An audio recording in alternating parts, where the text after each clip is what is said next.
Welcome to the Heather Penny podcast, where our goal is to help you reach your potential by increasing clarity, building confidence, and engaging courage. Dr. Heather Penny is a leadership coach, trusted advisor, and admired author. I'm Christina Morales, a writer and marketer, and Heather is my dear friend and my coach. So today we're continuing with our theme for April, Rebirth and Renewal. And I'm excited to discuss growing your confidence. Yes. Second, to get to know Heather Penny, our episode titled Building Your Confidence was so popular. And I feel like in this current state of the world, we're getting bullied and there's a lot of arguing going on. When we have the confidence to live in our true beliefs, we can renew our minds with good and not the junk around us. And I can't think of anyone better to discuss this with than you, Heather. Oh, cool. Thanks, Christina. I'm looking forward to it. So this is clearly part of your 3C living. And the 3Cs are what we always open up our podcast with: clarity, confidence, and courage. Mm-hmm. So why do you think so many people are aching to find their confidence right now? I think we all know where we're not confident. Mm-hmm. But when's the last time you talked to anybody and said, hey, I'm not feeling confident here. How do I grow my confidence? I don't even know if we have much language for that, right? Right. And because of the work I do hear people say that to me all day long. And I too understand it. People think that I have this high level of confidence because I speak or teach or get up in front of large groups of people. And I go, are you kidding me? I've had to do my inner work too, to go find my confidence. I was incredibly shy growing up. And I think learning how to recognize the level of your confidence in whatever area that you might be thinking about, whether it's speaking in front of people or whether it's your confidence in your marriage or confidence in your parenting or confidence at work, whatever it is, leadership. I think once you start recognizing where you'd like it to grow, what I try and honor is saying, you can grow your confidence. Many of us think we're just stuck with a confidence level that is just going to keep them stuck in life. And you said it just earlier on, our confidence is connected to what we believe. Mm-hmm. And how we believe how we believe about things really impacts our confidence. So I like to go right after their core beliefs and say, is this belief keeping you stuck? Is it preventing you from moving forward? Is it bringing in more fear, anxiety? Those are beliefs that are false, that are actually tearing down your confidence. Let's see if we can go get some beliefs that are going to be true about you, that's going to move you forward, that's going to help you step into your big, beautiful life, that's going to invite in more love, more caring, more compassion, just more of a beauty to step into your life. And many of us feel like we're just kind of stuck with the confidence level we have, and we just have to figure out how to manage it and just figure out how to get around it. Can I put in a request for book number 2? Your book is about to come. Oh, actually, book number 3. You already have 2 books. Do we? Oh, good. I think your next one should be called Step Into Your Big Beautiful Life. I think so too. I say it all the time, every day. I use that phrase, and people are more, and you don't even realize it. And this is, again, I'm going to use a concrete example. Mm-hmm. A lot of people are just trying to figure out how to survive today, much less the next 5 years or 10 years, or, as we age, moving toward our deathbed. There's so much focus and energy putting on how do we get through today? Yeah. How do we get through this next Monday? How do we get through this weekend? How do we get through this parenting stage? How do we get through this job? How do we get through to the end of the week? So the mindset there is really about surviving life. This is impacting people's confidence. Mm-hmm. If you're constantly trying to figure out, how do I get through this, whatever stage in life? How do I get through this Monday? It could be a daily impact. It could be a long-term. I've heard people really complain about, the junior high kids. And I go, they're only junior high once. There's some real beauty coming out of that stage. Is it a hard and challenging stage? Yeah, it certainly is. But are they learning to individuate, think for themselves? Yeah, let's celebrate that. But I think we live so much of this, how can we survive this next stage in life? And what would our world look like? What would your life look like if you actually said, I am right where I need to be. I get to learn from it, and I get to stay curious, and I get to be better because of this experience. Think about what each year would bring if we actually lived with that thriving mentality versus that surviving mentality. which I think is chapter, I want to say 7 or 8 in my book that's coming out, Surviving versus Thriving. So it's fresh in my mind. Awesome. Oh, that's so good. Or at least do a big painting and then have it say, step into your big, beautiful life. There we go. I'll work on that. Okay. Okay. And you said that you weren't always this confident, that you were shy growing up. So what life experiences or aha moments did you have to get to this point? Yeah, it was all through my college years where it was very difficult for me to say hi to people. And a lot of people can hardly believe that. But I think what I was grappling with is kind of this belief of I got to make sure everybody likes me and I got to make sure I don't mess up. So you talk about a confidence killer. Mm-hmm. If all my energies was just trying to get it right and not disappointing, I couldn't put my energies toward building a big, beautiful life. It was when I started recognizing that my belief was, I got to be perfect. I got to get it right. I cannot disappoint. Mm-hmm. And that's really these false beliefs that were keeping me back, and moved it into, I get to love me. I get to be my best self. I get to learn from my mistakes, and I get to engage with people that want to get to know me better, not judge me. These were all things that allowed me to step out of this fearful place of speaking up and moving into a place of developing and cultivating conversations and relationships. And even when I go to speak, I always love connecting with one or two people beforehand. If I know that one or two people are in my corner, Yeah. I can get up in front of the group and be okay. And sometimes I don't even have time to connect with the audience, but I got usually my assistant right there next to me who knows exactly what I need, or I bring a buddy or friend. They know exactly what I need to be able to hook into my true beliefs, and not because of out of my fear of getting up and speaking in front of in front of people. You can see how that would really hook into my false belief of, oh my gosh, do not screw up. Mm-hmm. Mm-hmm. That's a terrible belief to be ruminating on before you get up in front of people. But sometimes that anxiety and all the people in the room, sometimes, especially if it's a large group, 250 people, I spoke at not too long ago, and I could feel that pulling on me. And I had a buddy there who said, hang on to your true belief. You're here for a reason. There are people who are going to love you, and there's people who are not going to love you. You're not here to try and earn that. You're just here to be a loving presence and offer the freedom that people need, and you get to release and let them do their thing. So I think once you just center yourself a little bit more of, I know I'm really clear on my purpose in this world, and I get to offer that, and people get to decide if they want it or not. That does not impact who I am as a person. Doesn't feel good when you're rejected. I'm not going to lie to you. Or if people don't like what you have to say, it doesn't really feel good. But at the same hand, it's not going to impact my identity of who I am. My identity is not contingent on what a whole audience thinks of me. My identity is contingent on, I get to be my best self, put my best foot forward, and really love and offer the purpose and the intent of that conversation. I get to offer it in freedom and give people the opportunity to decide what they want in life. And then I get to bless and release. Mm-hmm. That's perfect, because that's exactly what my next question was going to be. Like, yeah. we can work really hard on a project and we're so proud of it, and then if someone says, oh look, you did this part wrong, or this isn't what I asked for, we're so deflated. Or just the opposite can happen. We can roll out of bed and we're feeling frumpy, and we go to Target and someone says, wow, I really like your haircut or something, and then we're like, hey, I feel good about myself. How do we balance the internal and external factors? And you are addressing this, but can you go into it a little deeper? Yeah, it makes me think of, and I'm so sorry I can't remember the author, but the 5 Languages of Love. I want to say Gary Smalley, but I'm not sure if I'm right or not. It makes me think of that. We all know what we need to feel loved. It's like words of affirmation, gifts, time, touch. These are some of the languages of love. And I think one of mine really is, if someone can take the time with me, and if someone can give me words of affirmation, it does make me feel loved. So I think letting myself own that is okay.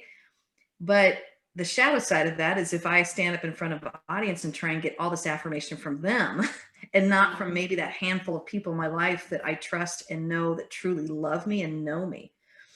Because I've also messed up pretty bad in audiences. Like, I walked away from one not too long ago going, I so missed the mark. I knew I did. And I was not happy with what I had said. And it wasn't, I think I'm pretty hard on myself. I have a high standard. So I don't think anyone else would have said she was terrible. But I knew what I wanted to say, and I knew that I didn't deliver.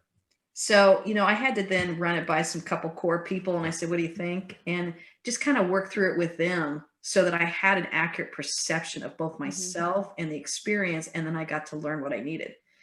I did not need to get all this feedback from all the people in the audience. That would have not helped me in the moment. And I think as we recognize where our affirmation comes from, if we step out and do new things, guess what? We're going to need more affirmation than normal. That's totally fair. That's a vulnerable space that we're doing. And I think you get to define it. One of the things that we really define in our household, in our family, is taking risks. We affirm not necessarily the job. We affirm that you went out for the swim team. We affirm that you went and interviewed for a job. We celebrate that you took a risk. You raised your hand in class. How it turns out is less important than how they chose to take a risk. That way, the affirmation is not contingent on, were you successful or did you fail? Because my kids, sometimes they raise their hand and they don't feel good about it. And then it is a fail. I don't focus on the fail. I say, you raised your hand. You stepped in. You stepped up. That's what we're going to talk about. You went out for the team and you were the last one picked. You went out you went for a job and they didn't choose you. We're going to celebrate the fact that you risked. And I'm not going to dismiss the pain of being rejected. I know what that feels like too. We all do. So we're going to honor that space, but I'm not going to let you forget that you risked. So when we're done crying, I'm going to stand with you and say, I'm so proud of you. I am proud of you. You risked and you fell flat on your face, but I'm proud of you for the fact that you risked, not whether you failed or whether you succeeded. And I think that's the type of people I want in my life, because there's times where I will risk and I will step out and it will be so vulnerable and it will be so hard. And a lot of times I am successful, but there's sometimes I really epic fail. I want my close friends and circles around me to say, you know what? Yeah, you stepped out. That's what we're proud about. That's what we're so excited about. You stepped out of your comfort zone and you went for it. And I want to go, thanks for seeing that. So we can get very specific about the affirmation that we really need, because every human needs affirmation, especially when we're risky. Makes me think of the Wayne Gretzky quote that says 100% of the shots you don't take don't go in. So we got to keep shooting. Yes. And the root of confidence seems to be self-worth. Why do so many of us struggle with our true value? Well, I think it goes back to those beliefs. And then I think how we invite people in to stand with us in our true beliefs makes all the difference. And I think when I started recognizing that, I saw this in some cases, I was inviting the wrong people. They didn't really want to stand with me in my true beliefs. They just wanted to comfort me. There's a piece that said, I know what I want now in my life. And now when I reach out, I'll say, can you stand with me in this belief? This is what I'm really trying to go after. And it feels very weak today. Or it feels really scary and vulnerable. And you've heard me say it. I like one of my things, and just so you know this, whenever I say, I think I'm getting sweaty palms, that means one of my false beliefs are creeping up. And you heard me say it in our team meeting not too long ago, because here I've been on this 4-year journey of writing this book. And now we're starting to talk about launching it and selling it. I literally get sweaty palms. I start wiping them on because my confidence and everything is getting impacted. Well, the next stage, wait a minute. I'm still quote writing, and I have an editor is like, you're done writing. Like, we can revise till the sun goes down. I hire people to do that with me because I can hide behind the editing process. Why? Because my confidence is wavering. So who I surround around me, this is a huge risk for me. I'm not going to shame this. For whatever reason, this is really nerve-wracking to me. I get to have the right people in my corner that says, we are standing with you in your true belief, and we're going to help you reject this false belief. So I think the more we're kind of transparent about that in our inner circles, it helps us build that confidence. I truly can visualize a year or two from now, you're already talking about book 2 or 3. And I'm like, oh, Christina, I'm just trying to get this first one finished. Because I believe in you. Exactly. And that's how I hear it. I go, wow, I love her confidence in me. I love her confidence in that. And that's going to engage my confidence, because when I'm in the middle of risking, my false beliefs are screaming, and I'm working very hard to reject them. And I'm working very hard to grab onto my true belief, which is I get to step into my big, beautiful life. This is the next stage of my big, beautiful life. So everything that I talk about, it's because I have lived it or am living through it now. It's anything that the emotions that my clients feel, I go, of course I know what that feels like. Of course I know what it feels like to do an epic fail. Of course I know what it feels like to not have clarity, to not have confidence, to feel like you keep failing and engaging your courage. I know what all of that feels like. Yeah. So that's why I want to go after you can have the skill set to actually grow your confidence. You can have the skill set to really grow your courage and your clarity. So how we focus on that, confidence is always connected to what are we believing? And I remember I said it to one client, it really impacted her. And you never know what's going to impact. Sometimes I sit there and wax eloquently and they don't get anything of what I said. They hang on to this one comment, and I usually ask them what was significant. And she says to me, when you said, sounds like you need to check, or sounds like you need to change your beliefs. She goes, that's all you said to me, Heather. And then you walked away. And I go, really? I just dropped that truth bomb and walked away from you. I mean, how did that feel? Because I was starting to feel like that doesn't sound like me. I don't really go around saying you should or you need, but I just kind of commented off the cuff, and I think we have a high enough trust level that I said something about, I think you need to check your beliefs on that. And I usually like to do that especially with my high achievers, because they're usually shaming themselves, judging themselves. They're so hard on themselves. And I just go, well, I feel like I have to stick up for you when you start getting mad at yourself. And that's kind of my job. So I think as I step into these beliefs with people, I just say, you get to look at what you're believing. And if you want me to look at it with you, I'm here for you. If you need to look on your alone on your own time, I totally get that. But that comment really planted a seed with her. And she came to the next conversation saying, I want to explore my beliefs more with you. And I said, oh, that's awesome. I have another client who he came to the conversation saying, we've been working together for quite a while now, and I now am ready to start talking about all my false beliefs. And here they are. He put them all on the table. And I thought, wow, I did not see that coming. But he had to take his time of saying, let me think through this. Is this a safe relationship? Is this where I want to go with it? Then he had his clarity, and it was so strong. I am not enough. I'm worthless. I'm not valued. I'm not worth listening to. The interesting thing, and I never want to tell people this when they're sitting there bearing their soul, their false beliefs. I can't tell you how similar. There's probably I want to say 6 to 10 that are pretty much the predominant ones that everybody is thinking. Like, I'm not enough. I don't deserve to be loved. I'm not lovable. I don't deserve to be heard. I don't have what it takes. These are some of the basic ones out there that come up over and over and over. And I just think, oh my goodness, this is what is assaulting our confidence. What would we look like if we began to believe I am lovable? I am enough. I do have what it takes. That's the true belief I'm hanging on to right now as I'm getting ready to launch this book.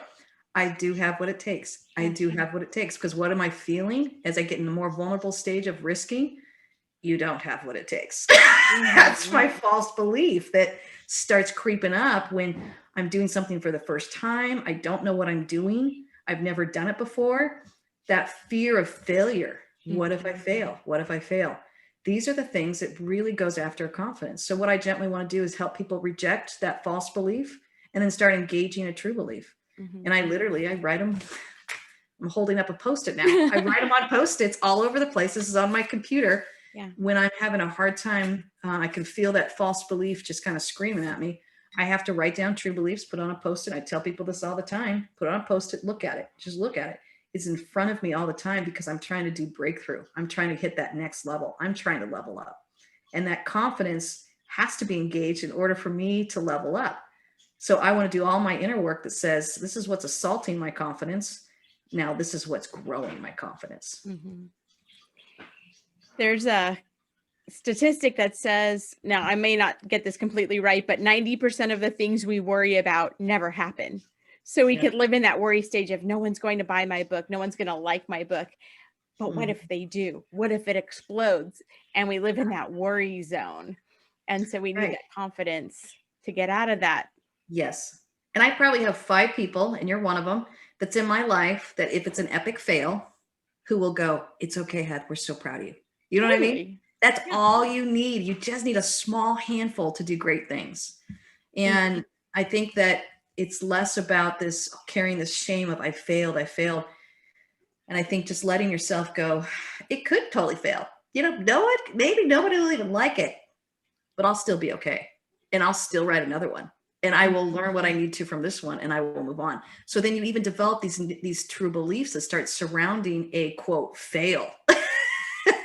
And you have your go-to people that will celebrate that you risked. And they're not going to judge you for failing. Like, oh, I told you should never have done that. I told you should never start that company. You know, we don't need those voices in our life when we've tried to risk. All I know is we're close to 1,200 downloads. So clearly you have a message people want to hear. And clearly you're already a success to all of us. And I'm so glad you brought up your executive leaders, because that's my next question is you assume that these people are super uber confident, you know, because why would you go for a role or to be the leader of like a multi-million-dollar corporation if you're like, oh, I can't do it, I'm wimpy? You don't think of these people as being insecure. And I was going to say, like, what are they doing differently than the rest of us to get ahead and to have that confidence to lead these huge teams and these executives and these multi-million-dollar corporations? But it's interesting that you addressed it and said that they also have confidence issues. Oh, yeah. I work with these very high achievers who are doing great things. Yeah. You know, multiple companies, and you're right, multi-million-dollar revenue companies, and all over the world. You know, I'm thinking of one leader too, who's leading 2 different organizations and institutions as an expat.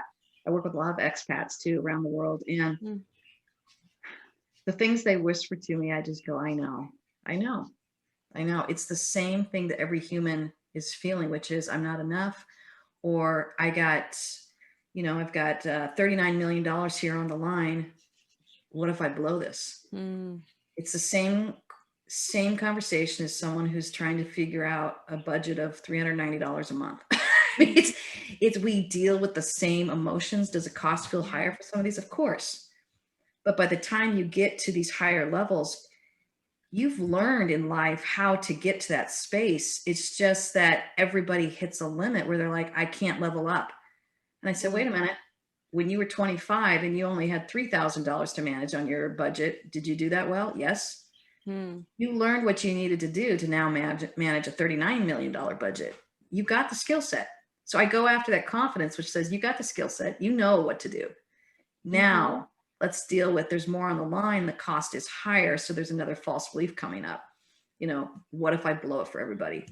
One of the biggest things I work with in corporate America is, not just corporate America, like I said, in other countries, but is, what if I'm the weak link? That is the biggest one that my overachievers like to whisper to me. And I was like, yeah, we get to start addressing that. The more high functioning team that you're on, the more nervous they get that they might be the weak link. And if they go into a meeting fearing that they're the weak link, what do you think they're doing? They're trying to prove themselves through the whole meeting, or they're living out of this fear that they're not getting it right. So what I like to do is gently go to the core and say, okay, let's go to the core. If you go into that meeting with all these high level leaders and there's a huge budget on the line, there's a huge cost on the line, there's all these different things, and you're worried about being the weak link, what do you think you're going to offer in that meeting? And the leader's smart enough to realize, yeah, I'm going to just offer fear. I said, you don't want to offer fear. You want to offer trust. You want to offer confidence. What belief do you want to take in? And that's always harder to get to. So it'll be something like, finally, like, I have what it takes, or I'm the right person for the right position. I'll know what to do when it's my job to step in. Or if I do fail, I get to learn from this and be better. Whatever it is they need to reach for, I help them reach for that true belief. And I say, okay, now you get to take that into the meeting. You know? So I think there's always this fear that's niggling at us particularly when we get more and more successful. And everyone thinks, oh, you get successful, you're fine. I go, oh no, there's a shadow side for success. Why? I think of myself when I was speaking to, small groups or when no one was asking me to speak, I felt happy as a clam. I was really confident. But when the group started growing and more speaking opportunities, and the groups became larger and larger, and I had to buy headsets to get my voice heard and microphone. I mean, I could feel those false beliefs starting to come back alive. It's a much bigger cost to blow it in a group of 500 than it is to blow it in a group of 5. You can feel that pressure coming on. And so these false beliefs that we might have had mastered over the last decade or earlier years are now creeping up because the success in your world is growing around you. We don't want that to stop us from an abundant life and a beautiful, big, beautiful life. We want to be able to throw our hands open wide and say, I can't control any of this. I get to trust that I'm being led and guided. I get to trust that I'm the right person for the job. And I get to stay connected with my heart and head. And I get to learn new skill sets to be a better person, a better leader, a better parent, better whatever it is we're trying to move into. Well, that's a great note to end on, because that's all the time we have for today. And join us next week when we talk about celebrating one another. And we'll all be looking for your book, The Life You're Made For, and your next one, Step Into Your Big Beautiful. There we go. Yeah, book 2. But no pressure, but I'll just keep reminding you. Sounds good. Maybe you can write it with me, Christina. Oh, that'd be amazing. Please subscribe to the Heather Penny podcast. And for questions, comments, and resources, visit heatherpenny.com. Remember, to live your best life and your big, beautiful life, you have to live intentionally. Have a great day, and we can't wait for you to join us next week. Thanks, Heather. You're welcome. Take care, everyone.